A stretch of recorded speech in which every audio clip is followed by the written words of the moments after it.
Fire కాదు wild fire అంటూ ప్రజల ముందుకి రాబోతున్న అల్లు అర్జున్ లేటెస్ట్ మూవీ పుష్ప 2 పై హైకోర్టులో పిటిషన్ దాఖలైంది. టికెట్ రేట్లను పెంచారంటూ ఓ వ్యక్తి హైకోర్టులో పిటిషన్ దాఖలు చేశారు. ఈ మూవీ టికెట్ ధరల పెంపునకు 2 తెలుగు రాష్ట్రాల ప్రభుత్వాలు గ్రీన్ సిగ్నల్ కూడా ఇచ్చాయి. ఈ మేరకు అధికారిక జీవో విడుదల చేశాయి. ఇప్పుడు టికెట్ రేట్లపై తెలంగాణ హైకోర్టు ఎలాంటి ఆదేశాలు ఇస్తుందన్నది ఇప్పుడు ఉత్కంఠగా మారింది.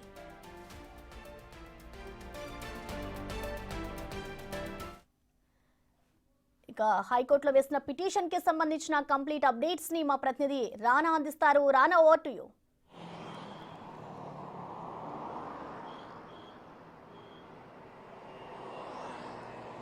ఇవాళ తెలంగాణ హైకోర్టులో పుష్ప సినిమాకి సంబంధించినటువంటి టికెట్ల అంశంపైన పిటిషన్ ఒకటి దాఖలైంది. ఎందుకంటే ఇటీవల కాలంలో తెలంగాణ ప్రభుత్వం పుష్ప సినిమా బడ్జెట్ను దృష్టిలో పెట్టుకొని నిర్మాతలు రిక్వెస్ట్ మేరకు, ఎందుకంటే కొన్ని వ్యయాలు, ఎందుకంటే 100 కోట్ల రూపాయలు పైబడినటువంటి నిర్మాణం అయినటువంటి సినిమాలకి కొంచెం ప్రభుత్వం కూడా ఎగ్జామ్షన్ అనేది ఇస్తుంది, రేట్లకు వెసులుబాటు అనేది కల్పిస్తుంది. కాబట్టి దాన్ని సవాలు చేస్తూ ఒక పిటిషనరు హైకోర్టులో ఇవాళ నిన్న ఒక పిటిషన్ వేయడం జరిగింది. ఆ పిటిషన్ ఇవాళ విచారణకి రాబోతుంది. ముఖ్యంగా దాంట్లో కొన్ని కీలకమైనటువంటి అంశాలను ప్రస్తావించారు. ఎందుకంటే ఇప్పుడున్నటువంటి దీంట్లో పుష్ప సినిమాకి టికెట్లు పెంచడం అనేది చాలా తప్పు. ఎందుకంటే దీనివల్ల సామాన్యులు థియేటర్కి రావడం బంద్ చేస్తారు. ఎందుకంటే 800 రూపాయలకు సంబంధించిన టికెట్ జిఎస్టీతో కలుపుకొని ఇంకా ఎక్కువ అవుతుంది. కాబట్టి ఒక కుటుంబం అంతా కూడా ఒకవేళ 5 మంది కానీ సినిమాకి వెళితే అది దాదాపు 5,000 6,000 దాకా కూడా వెళ్తుంది. కాబట్టి ఇప్పుడున్న పరిస్థితి అంతవరకు ఎందుకు పెంచాల్సి వచ్చినట్టు అవసరం ఏముంది, ఎందుకు ఈ సినిమాకి ఇంత ఎగ్జామ్షన్ ఇస్తున్నారు? ఎందుకంటే గతంలో కూడా చాలా వరకు కూడా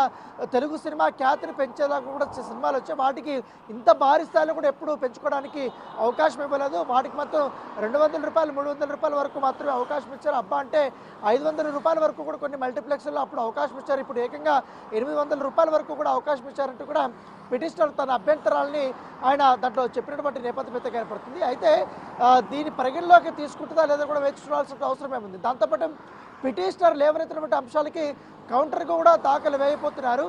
దానితో పాటు ఎందుకు ఈ సినిమాకి ఇంత రేటు పెట్టాల్సింది అంటే అవసరం ఉంది అన్న దానిపై కూడా కౌంటర్ వాదనలో ఇవాళ వినిపించబోతున్నట్టుగా మనకు సమాచారం అవుతుంది. ఎందుకంటే పుష్ప 2 సినిమా విషయానికి వస్తే మాత్రం దాని నిర్మాణ వ్యయమే 400 కోట్ల నుంచి 500 కోట్ల రూపాయల పైమాటే ఉందన్నట్టు కూడా నిర్మాతలు చెప్తున్నారు. దాదాపు 3 ఏళ్ల పాటు కూడా ఇది ఒక చిత్ర యూనిట్ అనేది నిర్మాణం చేసుకుంది. ఇప్పుడు ఎల్లుండి ఆ సినిమా రిలీజ్ కాబోతుంది. రేపు 4వ తారీఖు కాబట్టి రేపు 9:30 గంటలకే fan show, benefit show, premiere షోలు అన్నీ స్టార్ట్ అయిపోతాయి. తర్వాత 1 గంట నుంచి అఫీషియల్గా కొన్ని ఏరియాల్లో ఈ యొక్క షో అనేది స్టార్ట్ కాబోతుంది.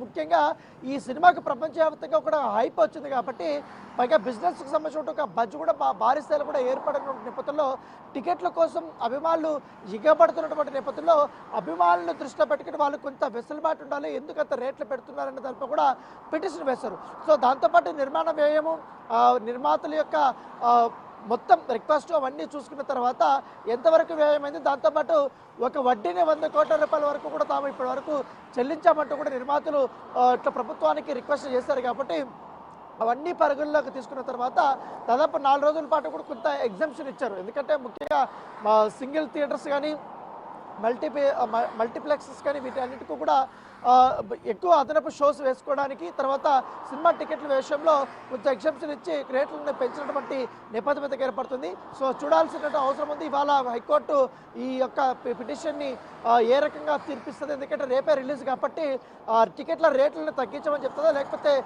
ప్రభుత్వం ఇచ్చినటువంటి యొక్క జీవోని అలాగే ఎగ్జామ్షన్ని కానీ పరిగణలోకి తీసుకొని అలాగే కొనసాగించమనేది కూడా హైకోర్టు చెప్తుందా లేదని కూడా వేచి చూడాల్సిన అవసరం ఉంది. Okay Rana, thank you.